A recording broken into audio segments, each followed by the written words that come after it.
сказала. Хрена себе. Мы спали в машине, Почему? потому что Светлана Леонидовна заранее не забронировала гостинку, а потом было поздно. Она не верила в мои возможности, что мы дойдем до Читы. А мы даже Читу прошли. И пришлось спать на стояночке, но было очень тепло, комфортно мне, по крайней мере. Я хорошо Не выспался. знаю, я вообще не выспалась. Мне было неудобно сегодня спать. Я привык, я не знаю, мне удобно. Поэтому я сегодня не выспавшаяся, ничего снимать не буду. Вот так вот. Да. Вдохновения нет. Потому что мы, подъезжали к Чите, где-то в улетах, наверное. Да, я начала обзванивать гостиницы. Вообще странно, в Чите столько гостиниц. Я сначала обзванивала самые лучшие, все заняты. Потом там, которые на оценку хорошо. Потом уже вообще любые. И просто вообще странно, все везде, и на трассе, и в городе, и в центре города. Все гостиницы заняты, нет свободных номеров. Как-то очень удивительно. Ну, кстати, мы решили позвонить в гостинице в Якутске тогда же, в 3 часа ночи, ради интереса. И в гостиницах в Якутске, в 3 гостиницы позвонили. Тоже мест не было. В одной, по-моему, да, сказали 5,5. Какой-то В там. двух 5400 и 5500. Ага. А в Якутяночке мест не было. Вот. И что дальше? Ну, Вот мы проснулись, позавтракали в кафе «Компот» называется. Ну, как позавтракали? кашу тебе испоганили. Кашу я так мечтала о каше рисовой. Я все время обычно спрашиваю в столовках в этих, каша там жидкая, густая, какая. Ну, хочется, чтобы каша была нормальная, не ком какой-то. А тут решила ничего вообще не спрашивать. Теперь, оказывается, нужно спрашивать, сколько кладут сахара в кашу. Я взяла, а там просто гольный сахар, ее есть невозможно. В общем, хорошо, что я заказала там какой-то рогалик. Вкусный, кстати, я его съела. Что с собой взяла один, так что набор веса продолжается. Ну ладно. Ну и про этого мужика рассказывай, что. Про как? Про дальнобойщика. Ну, отошли мы 50-60 километров от Читы, а сейчас смотрю, на стоянке стоит земляк, 14-й регион. Подошел ко мне, говорит, свози нас с запчастью. Подушка у него на подвеске фитинг оторвала, чтобы обжать по новой до Читы. Я говорю, как-то круг 120 километров делать, и говорю, заднее сиденье все заваленное. Ну, что так спросил, говорит, ты торопишься, не торопишься? А теперь кошки скребут, что отказал. Ну, не мороз. Да, неудобно, а им нужно было снять эту запчасть. Мы должны были их подождать, да, свозить туда, свозить обратно, как бы. Сколько еще там делать будут? Да, но еще тут получается сзади все разгрести, прежде чем их туда посадить. Ну да, неудобно как-то получилось, но что делать? Сейчас поедут туда, все равно же едут попутные машины, увезут туда, обратно, на такси приедут, что делать? Тем более неизвестно, сколько бы они там еще в Чите были с этой запчастью. Ну да ладно. Бог в помощь, все получится у них. И вот он нам сказал, что он с Новосибирска едет. Угу. Он говорит, покушать с собой возьмите, там перед Тындой дорогу размыло, говорит. Долго, да, я так поняла, машины стояли там? Ну, я не знаю, сколько стояли, но... Короче, мелкие проезжают машины, это грузовики стоят. Это в интернете почитал? Но движение уже открыто.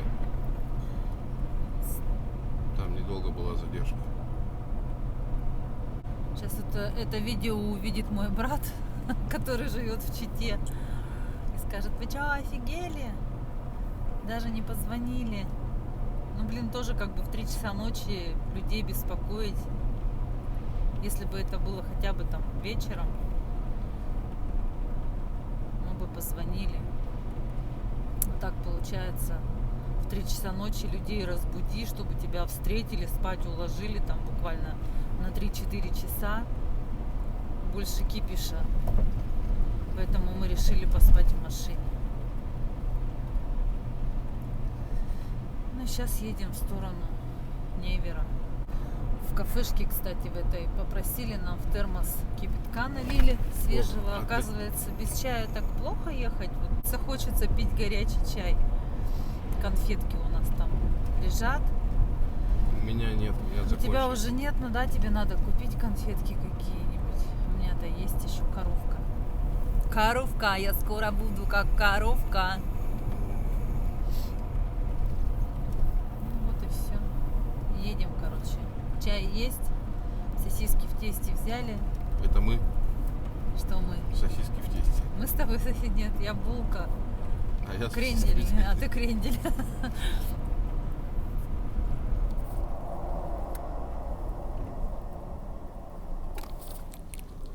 Обалдеть. Ничего себе, дядька на дровах едет.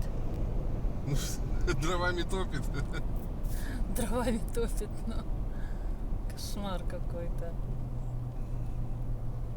Мы думали, пожар на горе, блин. А тут вон где пожар в душе.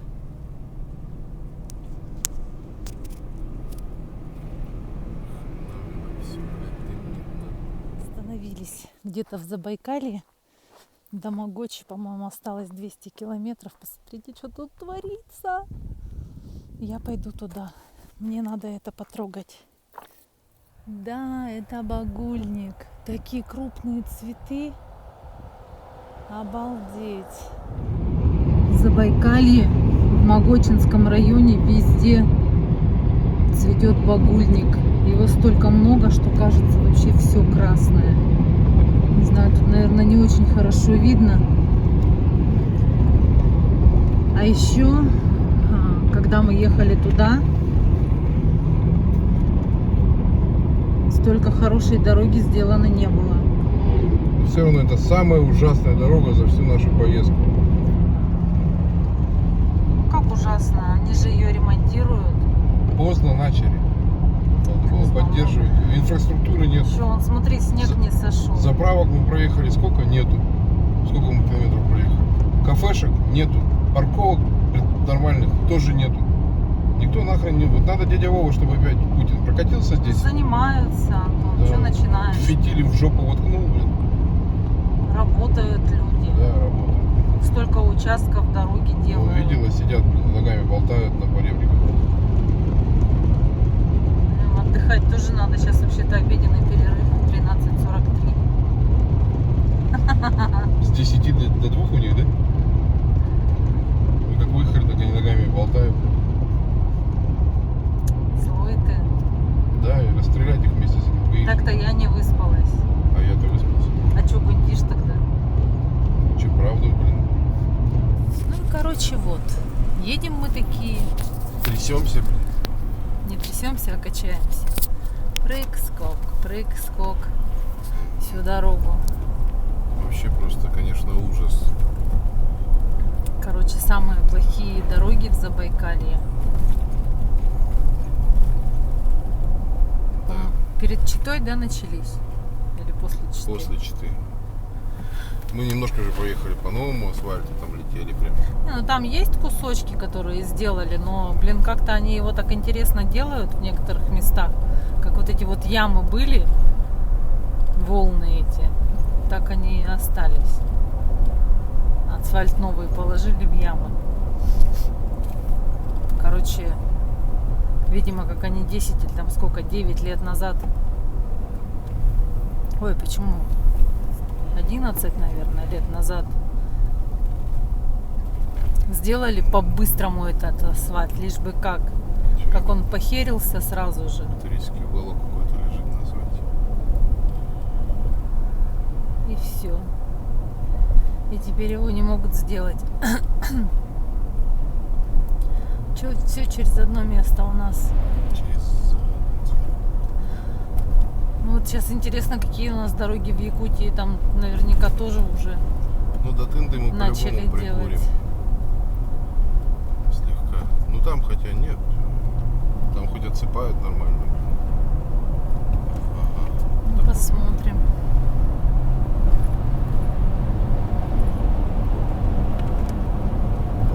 Вот сейчас разогнались, блин, 110. И сейчас вон все, тормозить будем, блин. Так и едем уже несколько часов. Я сейчас спрашивал, почему навигатор мне такое время ставит. За 900 километров 14 часов, блин. Ага. Вот оно оказывается почему. И ух!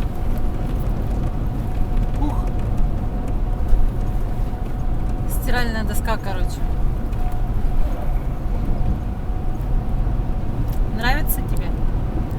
Все вообще впечатление испортила вот эта дорога. Почему, как мы ее пролетели, блин, по зиме, что снег был, что ли, не заметили все? Нет, мы просто ехали туда на веселе да налегке. Ну я и сейчас не печалюсь. А все равно обратно уже больше так скучно, что ли, Так ехать. обратно всегда домой, всегда быстрее ехать. А это, Но блин, мы едем быстрее. А эта дорога, блин, мозг выносит.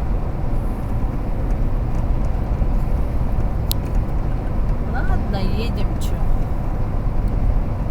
Куда деваться? Домой-то надо. Понедельник на работу. А сегодня четверг. Мгм. Ага. Мороженка в животике перекатывается. Вот интересно, когда мы были в Горном Алтае, нам говорили, что у них там прямо целый праздник цветения моральника. А чем наш багульник хуже ихнего моральника? Мне интересно. Посмотрите, гора видно, не видно, она вся красная. По-моему, не видно ничего отсюда. Точно, прям вот как мы там видели этот моральник цветет, точно так же у нас багульник цветет. Приезжайте к нам, смотрите на наш багульник. Называйте его моральником. И называйте его моральником, Антон говорит. Блин. Прям вообще просто вся Красная гора. И нам, кстати, рассказывали какую-то там легенду, почему его назвали моральником. Потому что раньше нельзя было убивать моралов.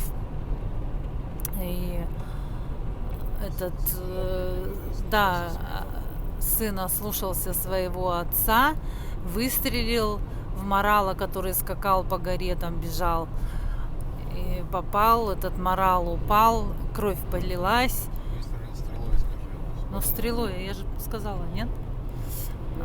Да, стрелой попал, кровь потекла, залила всю гору, и гора стала красная, и якобы теперь вот они думают, что красная это из-за крови красные эти цветы появились. Но они не такие уж и красные, они там цвета фуксия, по-моему, или как он правильно называется. В общем, и теперь эти кусты называют моральником. А у нас точно такой же багульник. Я не знаю, он просто вообще тут не кончается.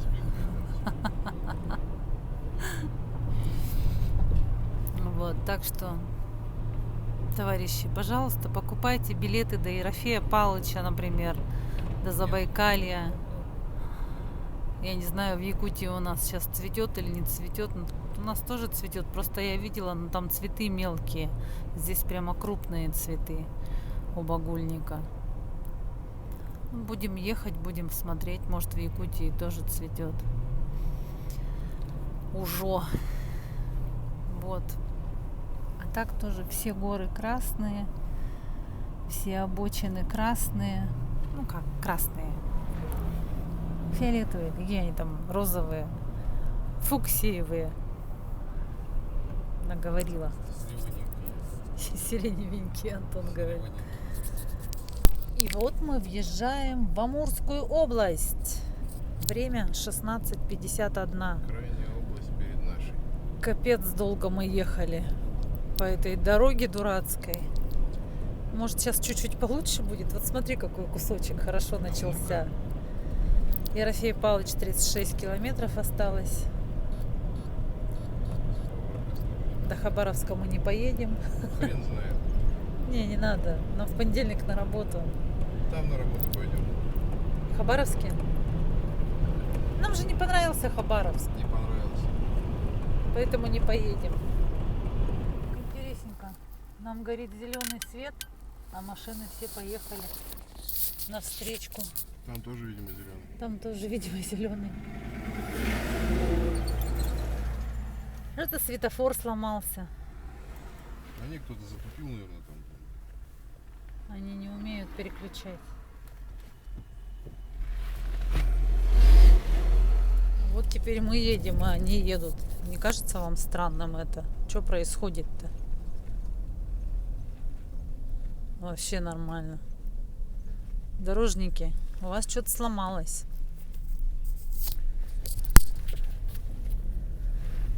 Какие-то странные ребята. А те, главное, сзади нас-то стоят. Едут.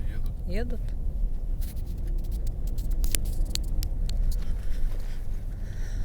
Короче, тут еще веселее. В Амурской области в этой. Приехали мы в Ерофей Павлович. Вот в такую кафешку. Сейчас расскажу. Вот так. В общем, сейчас расскажу. Заехали мы в эту кафешку в Ерофей Павловиче. Очень-очень вкусно покушали. Такое разнообразие блюд я снимать не стала, потому что, честно говоря, были голодные. Мы только завтракали сегодня. Я взяла. Там рыбы такое разнообразие жареной. И горбуша, и кита, и палтус, и минтай, и еще какая-то рыба. В общем, там, по-моему, 5 видов рыб. Я взяла палтус с пюрешкой, взяла салат. Из чего? Сырный. Сырный.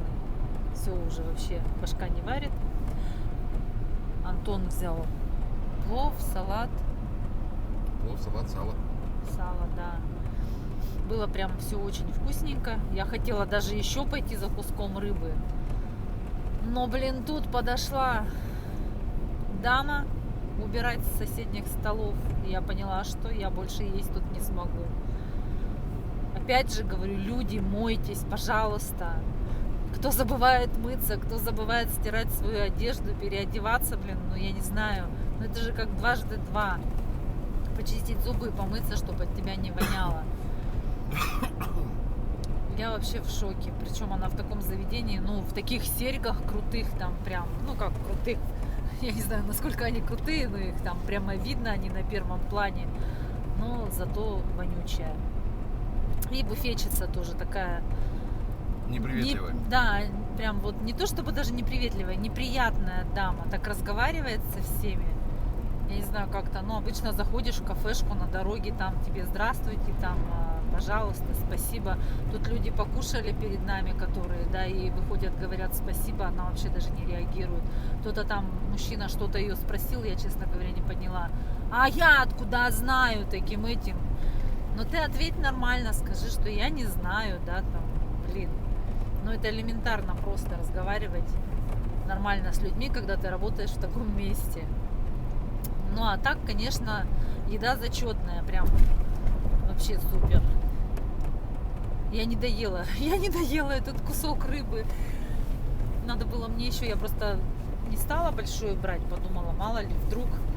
А он был очень вкусный, я взяла маленький кусочек. Но мы с собой еще взяли в дорогу пирожки с картошкой, 2 пирожка и 2 сосиски в тесте на всякий случай, потому что сейчас время почти 6 часов вечера, а мы планируем доехать либо до Невера, либо до Тынды.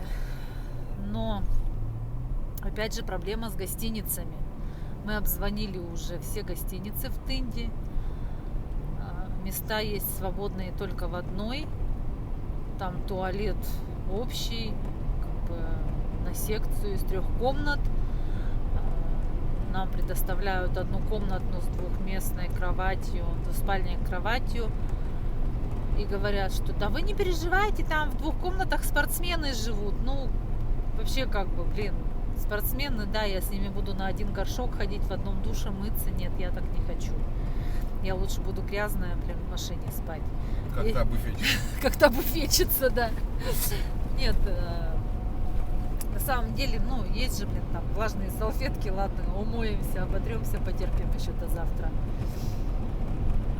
Но в таких условиях я не хочу снять. Ну, вот еще подруга обещала посмотреть там квартиры посуточно, но я не знаю, получится там, не получится, потому что квартиры посуточно тоже нужно ехать смотреть, что там вообще внутри, потому что и в другой раз приедешь, а там тараканник, ну, сколько я отзывы читала, да, слышала.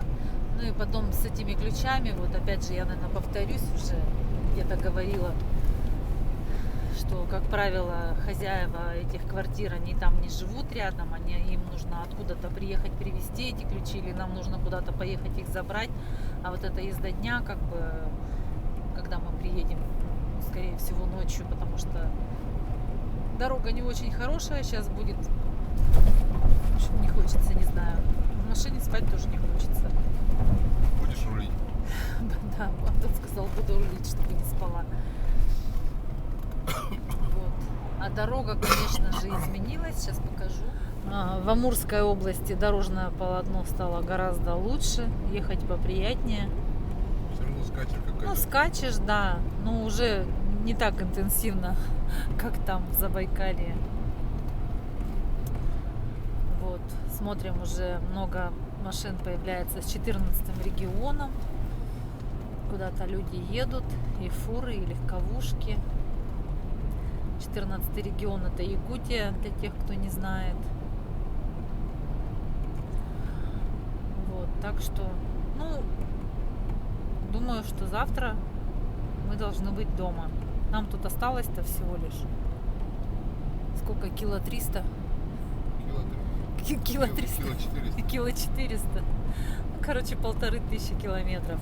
Но у нас впереди еще будут плохие участки дороги, поэтому они обычно проходятся долго. Поэтому будем посмотреть. Едем дальше. Короче говоря, мы едем такие. Второй день уже, да? Второй или третий? Второй месяц.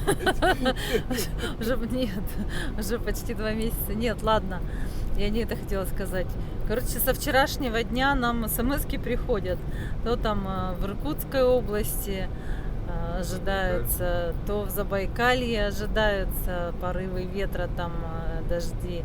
Потом, значит, в Читинской области, сейчас в этих Ерофеях Палычах там, да, что-то.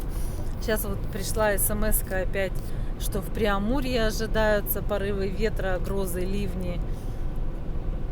И Антон говорит, что какая-то фигня, говорит, мы туда ехали, везде за собой снег тащили в каждый город, обратно едем, какие-то грозы, ветры тащим. Говорит, надо обрезать эту невидимую ниточку. Короче, мы сейчас пойдем обрезать ниточку невидимую. Надо стекло протереть от этих гадов разбившихся. И обрежем эту невидимую ниточку. Хотите посмотреть? Покажем. Не забыть бы. Вот, едем мы по этой развязке. По-моему, первый раз не ночью. Все время в темноте с огнями едем. Ты же подъезжала, когда мы ехали за рулем, потом на заправку. Алиса, маршрут Тында. Он весь вечер с Алисой разговаривает. Разговорчивый мы. О, вот он мой бинокль.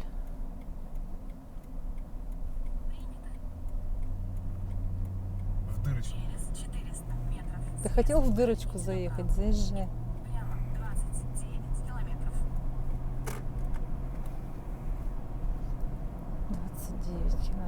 До Читы 990. Вот мы сегодня проехали 940 километров, да, уже? Ну, где-то так, 940, 900.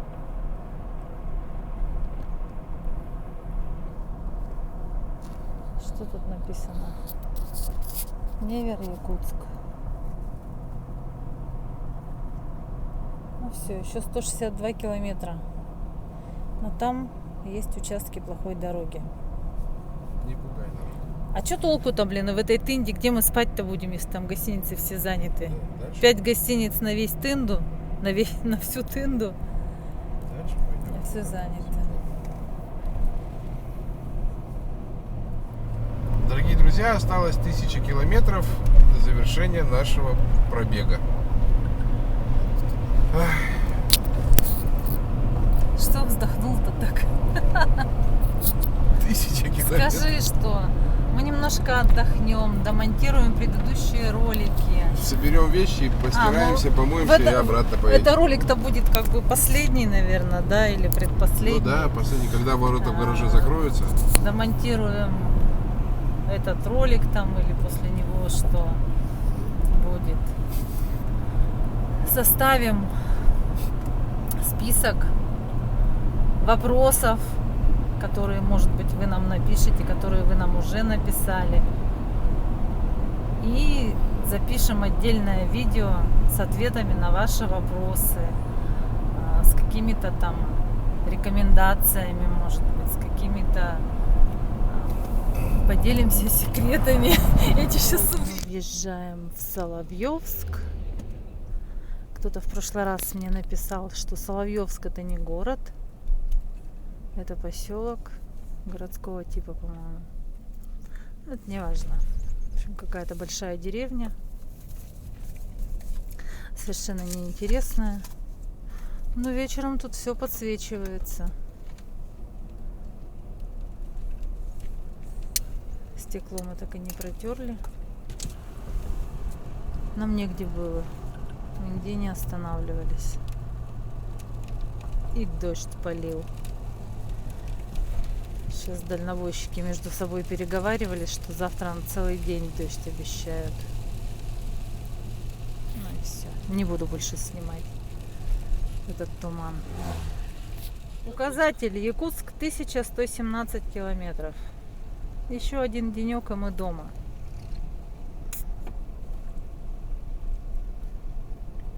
Ну и вот, собственно, эта замечательная дорога сразу после Соловьевска. Ничего не меняется уже много лет.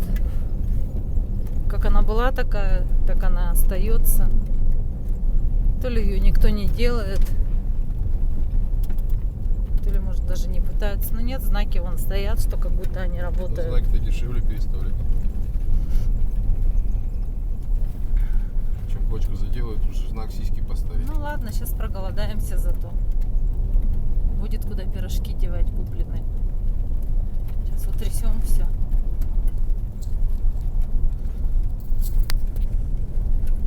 Сюда мы ехали, туда, в ту сторону, и мы ехали, тут грязь была, каша, потому что дождь лил. Снег шел. А, снег шел, точно. Дождь лил, говорю. Все уже. Ку-ку. Ну нет, что-то типа делают. Может, когда-нибудь сделают. Может, хоть наши дети по нормальным дорогам поездят. Внуки. Внуки. Ну, может, внуки. Там наверху везде этот багульник. Вот тут после Тынды тоже все сожженное. После Соловьевска. Ой, после Соловьевска, господи. Перед Тындой, после Соловьевска. Кстати, от Соловьевска по плохой дороге мы проехали 25 минут. Где-то, наверное, вот около 30 километров, я предполагаю. Там указателей не было. И потом вот, в принципе, вполне себе приличная дорога. Сколько она продлится, посмотрим. А нам нужно сейчас набрать в пакет снега. Для чего, Антон? Вон снег, видишь? Как туда спуститься? Никак. Но нам очень нужен снег. Потому что мы вспомнили, что с Алтая с нами едет сыр, который я купила в этой усадьбе. Сыр дорогой, вкусный, но по всей видимости он может стать еще дороже, пока едет. Потому что последний раз в холодильнике он лежал в Красноярске. Потом на Байкале он лежал на балконе, потому что там не было холодильника. Там, в принципе, было прохладно ночью. И вот второй день, получается, он едет, можно сказать, в тепле. А это где? Все, Куда я пошла? за снегом. А вот, что тебе? А я вот хотела, нет? Вот сюда-то ближите. Блин, Камушек в возьмите. мазуте в какой-то все. Тут-то ближе. Вот тут-то вот.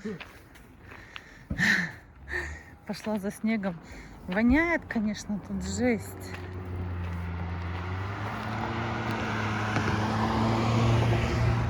Во. Вот он снег. Сейчас я его буду набирать. Еле отковыряла. Такой прямо лед грязный. Сейчас положу его в 2 пакетика, а потом туда сыр. Этот с лавандой, а этот с трюфелем. Короче, положила в 3 пакета. Нормальный такой холодильник сейчас будет. И заверну плотно. Сыр упакован.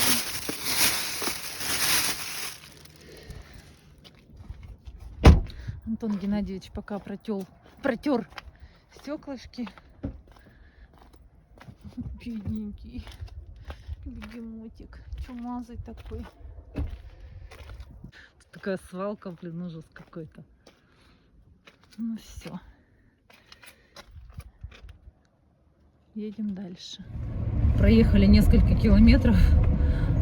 Я хотела посмотреть время и понимаю, что у меня на руке нет часов. Так испугалась. Хорошо, что это просто я когда доставала одеяло с заднего сиденья, они, видимо, расстегнулись и слетели у меня с руки. То бы сейчас пришлось возвращаться и искать часики мои любимые.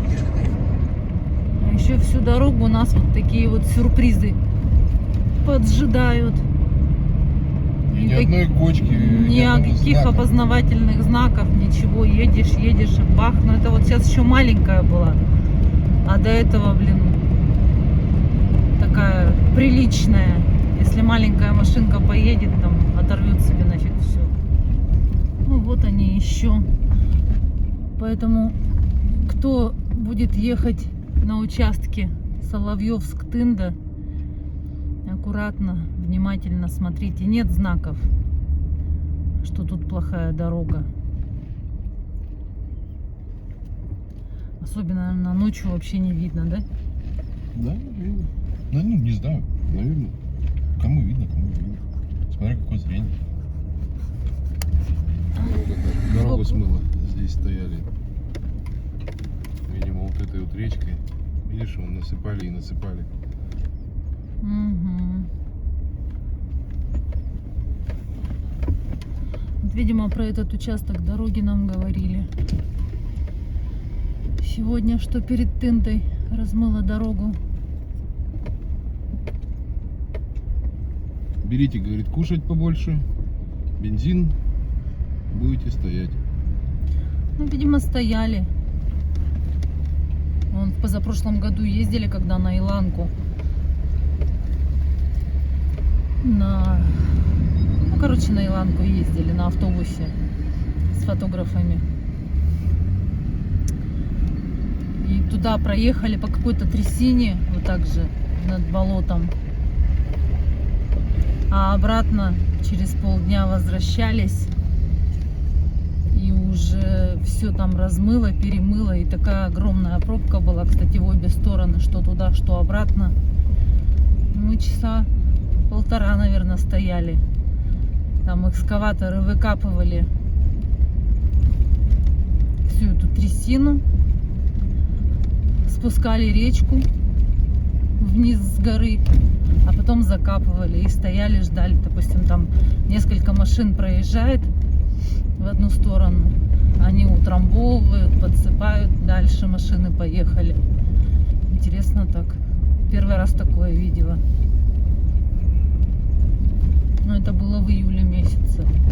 Сейчас там вроде бы говорят, дорогу хорошую делают на Иланку. Давай, умничка! Наш самый крутой водитель, ура! Вот на обратном пути мы встали в какую-то пробку. Что там происходит?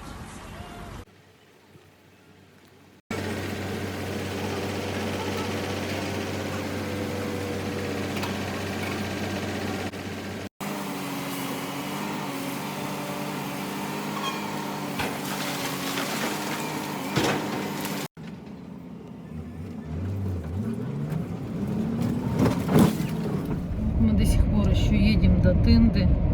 Еще один участок был плохой дороги. 25 минут. Часа 5 на более-менее нормальную дорогу выехали. На новый асфальт, но уже кривой, блин. Да. Посередине не едь, там какие-то херни. Понавтыкали, никаких обозначений, ничего. Я же их под машиной пропускаю. И, короче, я решила съесть яблоко. Это яблоко с нами едет 2 с Улан-Удэ, с гостиницы. И оно вполне себе еще прилично выглядит. Ты что, свет выключил? То включаешь, то включаешь. Вкусно пахнет. Сейчас попробуем. Это яблоко. Мы в Улан-Удэ были 11 числа. 12 мы выезжали. Уже больше месяца ему. С 12 апреля. Это нам этот дали ланч на утро. Утром в дорогу. Сейчас попробую. Вполне себе хорошее яблоко. Видимо, результат вы знаете утром. Видимо, хорошо обработали продавцы, что оно так сохранилось хорошо. Причем оно лежало в боксе, в пластиковом, где у нас хранятся продукты, там, ну, чай там или еще что-то мы с собой везем. Результаты узнаете утром, Антон сказал. Вот сейчас время 21:50. Прямо 201 километр. Мы въехали в Тынду. Ну и сейчас продолжим движение до Нерингри, потому что в Тынде все гостиницы заняты. Я, по-моему, говорила уже сегодня, да? Да, 8 раз уже. 8 раз уже. Или я просто всем рассказываю. Все спрашивают, где ночевать будете. В Тынде все гостиницы заняты, поэтому мы поедем до Нерингри. Там видно будет. Может, там мы заспим в машине. В общем, я надеюсь, что это был самый ужасный участок дороги, который мы проехали. Несчастные эти 160 километров. Ну так, 3 часа, блин. да, 3 часа. Неприятненько. Больше 3 часов. Больше, что ли? Не больше. До 17 мы съехали. Ага. Сейчас 21:51. Ну, больше 3 часов тогда. Ну, можно было лететь, если машину долбить. Нет, машину долбить не надо. У нас машина хорошая. Столько нас везла. Поэтому едем дальше. Я еще хотела рассказать историю, потому что я не помню, рассказывала я ее в самой первой части, когда мы проезжали Тынду в ту сторону. 100 километров. В общем, история такая. 2 года назад, в феврале месяце, когда мы ехали из Москвы на машине. 23 февраля. Нет, 24-го это уже было. 23-го мы в Чите были. Мы, значит, ехали из Соловьевска, ну вот как раз на этом участке Соловьевск-Тында. Там связи нет вообще на протяжении всех этих, по-моему, 160 километров. Смеркалось так уже, время было часов в 6 вечера. На улице мороз под 40 градусов, если не ниже. И, значит, посреди дороги стоит машина, стоит мужчина, бородатый такой, с черной бородой, в камуфляжной одежде и голосует. Я Антону говорю, не останавливайся, не останавливайся. Он говорит, ну ты что, блин, такой мороз, люди. А я так испугалась, правда, у него такое лицо было у этого дядьки. Ну, потом оказалось, что он совсем не старый дядька, а молодой мужчина. Короче, на какой он там машине-то был? Приус. На Приусе он был. Там еще на обочине же дорожники стояли. Да, он был на Приусе. Поехал из Нерюнгри с 3 ребятишками, 16, по-моему, 10 и 7 лет, и с 2 хасками на соревнования в Амурскую область. Оттуда обратно возвращались, у него этот Приус посреди дороги сдулся в 40-градусный мороз. Благо ехали дорожники в Амурской области почему-то с якутскими номерами на УАЗике. Они остановились. Эти дети сели к ним в машину. Видимо, там в машине тоже было не очень тепло. Дорожники вышли лопатами работать. Да, и вышли дорожники. Такой туман стоял. И дорожники эти лопатами бедные там во все стороны копали, что только можно было, чтобы согреться. Для того, чтобы согреть детей. Оказывается, там у этого Приуса что случилось? Расскажи. Головку, прокладку пробила. Пробила прокладку. В общем, короче, у него там этот тосол или что у него там вытекло. И он там пытался что-то сделать, там заливал этот тосол, крутился вокруг этой машины. В общем, в результате мы этих детей посадили к нам в машину. Его посадили на веревку вместе с собаками и поехали. Вот мы доехали до Тынды, останавливались постоянно. Он прибегал к нам в машину, садился, грелся. Дети бедные промерзли до такой степени, что у них просто руки вот как лед были. Этот постарше паренек-то, который там 16 или 17 лет, не помню. Он-то нормальный такой, ну, помогал там этому своему тренеру, или кто он там называется, учителю. Девочка сидела, молчала, бедная, ей было страшно. А этот маленький вообще плакал.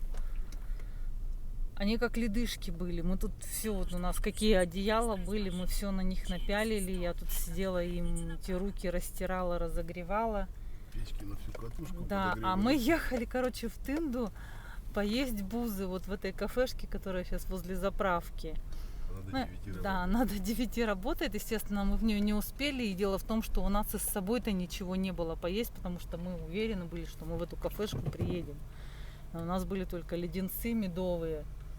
Вот они сидели, сосали эти леденцы. Потом в Нерюнгри мы здесь оставили этого мужика. В Тынде оставили. В Тынде оставили парня этого С с собаками и с машиной возле какой-то гостиницы. А детей повезли в Нерюнгри. Там на заправке в Нерюнгри родители, ну мама одна приехала на машине, забрала их всех. Еще и Антону всучила в честь 23 февраля бутылку какого-то дорогого коньяка. К счастью, коньяк не пьет. В общем, Подлинность его ну вот такая вот история была. Я говорю, странно, конечно, поехать с чужими детьми на непроверенной машине. Ну и родители тоже как-то странно так отпустили. Вот я не знаю, я бы своих детей не отпустила. Это 100%. Ну, всякое бывает. Хорошо, что ехали мы. Просто дело в том, что этот мужчина потом сказал, что, говорит, мы уже, говорит, сколько-то он сказал, там, почти 2 часа, что ли, стоим. И, говорит, вообще ни одной ни встречной, ни попутной машины нет. Ни связь не ловят, вообще ничего. Вот хорошо вот эти дорожники, откуда они там взялись.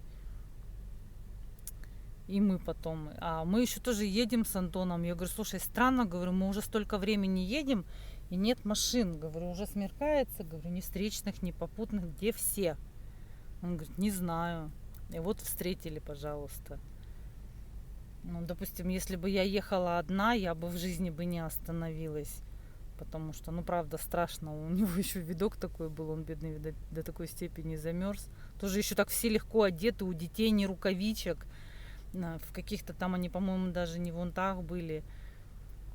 Ну, короче говоря, вообще странно. Легко очень одеты были. Вот такая вот была история у нас. В общем, Антон чутка приврал тут. Мы посмотрели по запискам сумасшедшего. 2 часа мы, 1:45 ехали сюда. Ой, 2:15 мы ехали сюда, а не 3 часа. Ну, я перепутал. Перепутал. Ну, ничего страшного, перепутал, подумаешь, дело в том. Не буду ругаться? Нет, все, едем до Нерюнгри. Что там с гостиницами в Нерюнгри-то? Какую посмотреть? И ура! Мы въезжаем в республику Саха-Якутия! Мы почти дома! Роболорун, во. Дороболорун, да. Ура! Ну и... Так а что? Въехали. Въехали. Ну подожди, там же тоже такие огрызки были. Нерюнгринский район. Тык-дын, тык-дын, тык-дын, тын-тын.